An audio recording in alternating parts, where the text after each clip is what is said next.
Hello everyone. Last video में हमने business communication के इंट्रोडक्शन और उसके नेचर और स्कोप के बारे में पढ़ा था। अब आज के वीडियो में हम डिस्कस करेंगे पर्पस ऑफ कम्युनिकेशन या कंप्रेशर का उद्देश्य क्या होता है, उसके बारे में आज हम डिस्कस करेंगे। तो जो पर्पस होता है, किस पर्पस से हम कम्युनिकेशन करते हैं, उसको हम कुछ पॉइंट्स में डिस्कस करेंगे। तो फर्स्ट पॉइंट हमारा होता है to give and receive information.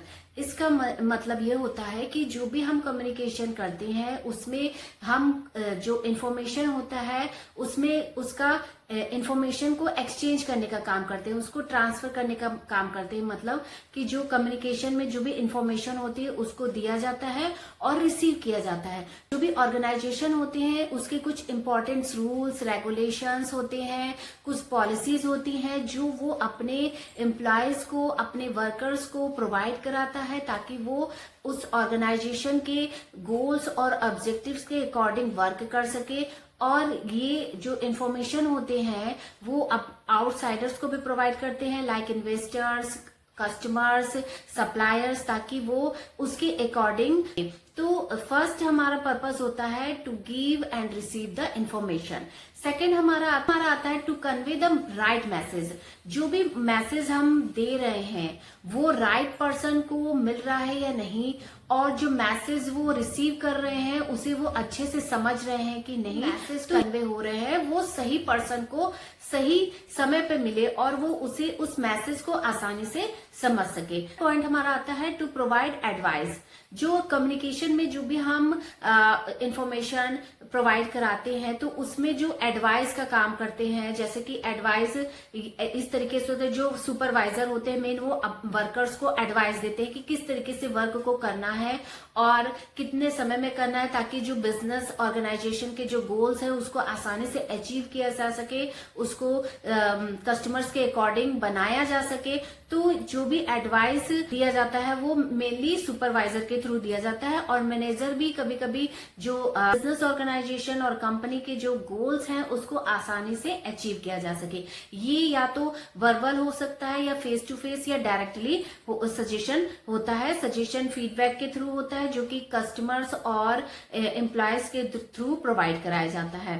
हमारा आता है टू परस्यूड पीपुल, मतलब लोगों को मनाना, काम करने के लिए राजी करना, जो भी लोगों को मनाना। जैसे कि हम जो भी वर्क लेना चाहते हैं एम्प्लॉयज से और कस्टमर को, जो हम अपने प्रोडक्ट के बारे में अच्छे से अच्छे बताना चाहते हैं, तो उसके लिए हम उनको अपने जो स्किल्स हैं, समझाने की स्किल्स है, कैसे हम उसको फेस टू फेस कन्वे कर सकते हैं, उनको अपने प्रोडक्ट के लिए राजी कर सकते हैं कि वो उसे परचेस करे। तो ये जो है कम्युनिकेशन के थ्रू ही पॉसिबल होता है।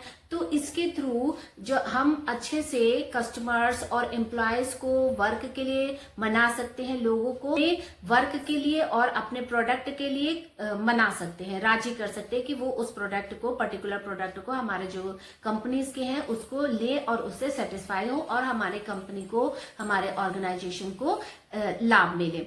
हमारा आता है टूल। मोटिवेट करने का काम क्या होता है, जो कम्युनिकेशन का जो मेन मोटिव क्या होता है कि लोगों को मोटिवेट करके उनसे अच्छे से अच्छा वर्क निकलवाना, ताकि वो अपनी एफिशिएंसी उस वर्क में लगा सकें। जो कंपनी के और ऑर्गेनाइजेशन के जो एम्प्लॉयज हैं, जो वर्कर हैं, वो मोटिवेट होकर, क्योंकि मोटिवेशन से उनको एक फोर्स मिलता है काम करने के लिए, वो इच्छुक होते हैं, जागृत होते हैं कि वो अच्छे से अच्छे कंपनीज के वर्क को कर सके, कंप्लीट कर सके, मोटिवेट होकर खुशी से कर सके।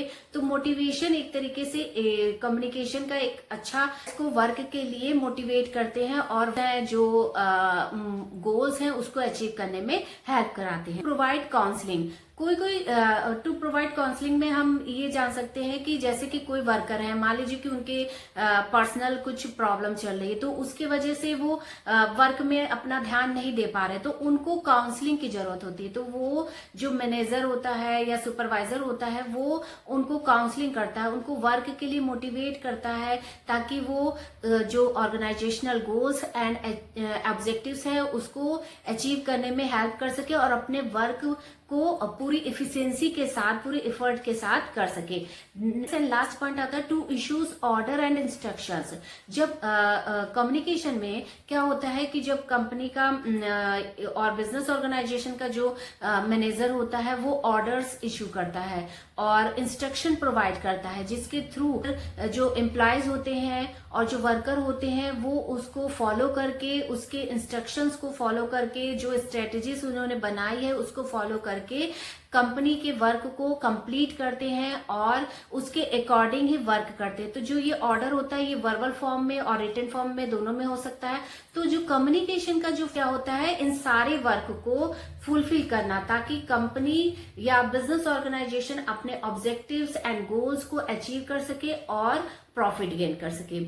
Now we will discuss about the elements of communication। Communication के क्या एलिमेंट्स होते हैं, कौन कौन से तत्व से मिलकर कम्युनिकेशन बना है, मतलब कम्युनिकेशन में क्या क्या कौन से एलिमेंट हैं जिसके बिना कम्युनिकेशन नहीं हो सकता। तो इसके 5 एलिमेंट्स होते हैं।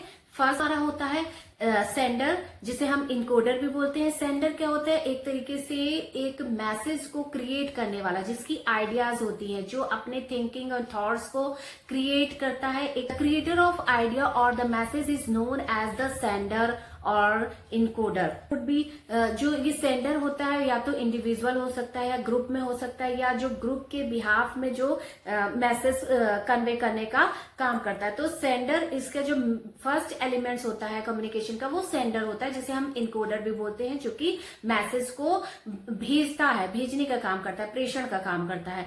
देन हमारा आता है जो सेकेंड एलिमेंट्स है मोस्ट मैसेज। मैसेज क्या होता है, वो एक स्पेसिफिक सिंबल से बना होता है जो कि जो प्रेषक है, जो सेंडर है और जो रिसीवर है उनको समझ में आ सके। तो मैसेज एक तरीके से सैंपल के फॉर्म में हो सकता है जो जिसको बोथ पार्टीज आसानी से समझ सके। थर्ड एलिमेंट्स हमारा और चैनल, मीडियम, किस मीडियम के थ्रू हम मैसेज सेंड करते हैं, कौन सा मीडियम सुटेबल होगा पर्टिकुलर मैसेज के लिए, पर्टिकुलर इंफॉर्मेशन के लिए। तो मीडियम जो है हमारा थर्ड एलिमेंट है कम्युनिकेशन का। It is very important. Visual form में हो सकता है, ऑडियो वीडियो क्लिप के फॉर्म में हो सकता है, या रिटन फॉर्म में हो सकता है, या नोटिस के फॉर्म में हो सकता है। तो ये जो हमारा चैनल, हम किसी भी चैनल्स का यूज करके मैसेज को आसानी से सेंड कर सकते हैं। जो रिसीवर, देन हमारा फोर्थ थिंग आता है रिसीवर, डिकोडर और लिसनर। जो रिसीव करता है मैसेज को, जो लिसन, सुनता है इंफॉर्मेशन को,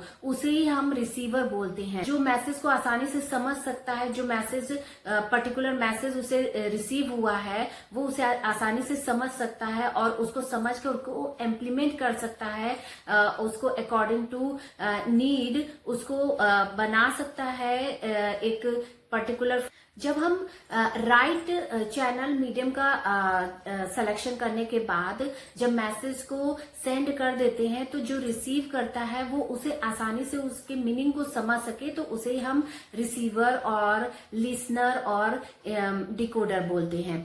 लास्ट थिंग्स हमारा आता है फीडबैक। फीडबैक से आप क्या समझते हैं कि मतलब जो भी रिसीव मैसेज सेंड किया गया, रिसीव किया गया जिस भी चैनल के थ्रू, तो जो उसका फीडबैक के थ्रू ही पता चलता है ना कि जो हमने मैसेज दिया उसको सही अर्थों में जो रिसीवर है आता है फीडबैक। फीडबैक के अब्सेंस में हम ये बिल्कुल नहीं कर सकते हैं कि जो हमने मैसेज सेंड किया और जो रिसीव किया वो सही अर्थों में कंप्लीट हुआ है कि नहीं।